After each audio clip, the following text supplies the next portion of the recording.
Invest Kerala business സമ്മിറ്റിന് വെള്ളിയാഴ്ച തുടക്കമാകും. 30 സെഷനുകളിലായി 26 രാജ്യങ്ങളിലെ നയതന്ത്ര മേധാവികൾ പങ്കെടുക്കും. സമ്മിറ്റിൽ പ്രതിപക്ഷം പങ്കെടുക്കുമെന്നും 105 കമ്പനികളുടെ എക്സിബിഷൻ ഉണ്ടാകുമെന്നും മന്ത്രി പി രാജീവ് പറഞ്ഞു.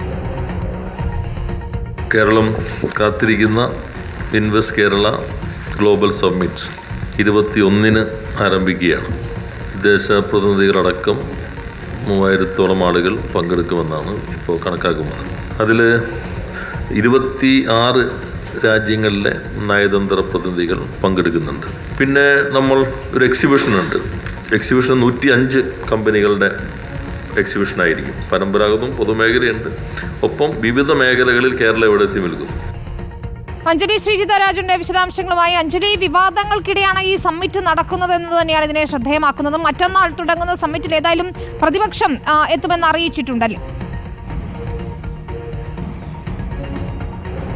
അതെ, തീർച്ചയായും വിനീത. വലിയ രീതിയിൽ ചർച്ചകളും കൂടാതെ വിവാദങ്ങളുമൊക്കെ ഈ അടുത്ത കാലത്തായി നമ്മൾ കണ്ടതാണ് ഇതുമായി ബന്ധപ്പെട്ട്. പക്ഷേ ഈ ഒരു പരിപാടിയിൽ പ്രതിപക്ഷ നേതാവ് വി ഡി സതീശൻ അടക്കമുള്ള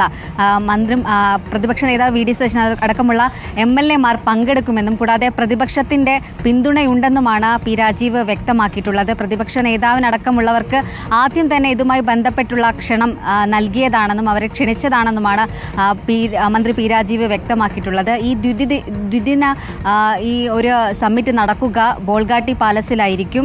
21-നാണ് ആരംഭിക്കുക. കൂടാതെ ഇതുമായി ബന്ധപ്പെട്ട് 26 രാജ്യങ്ങളിലെ നയതന്ത്ര മേധാവികളാണ് പങ്കെടുക്കുക. കൂടാതെ 30 സെഷനുകൾ നടക്കും.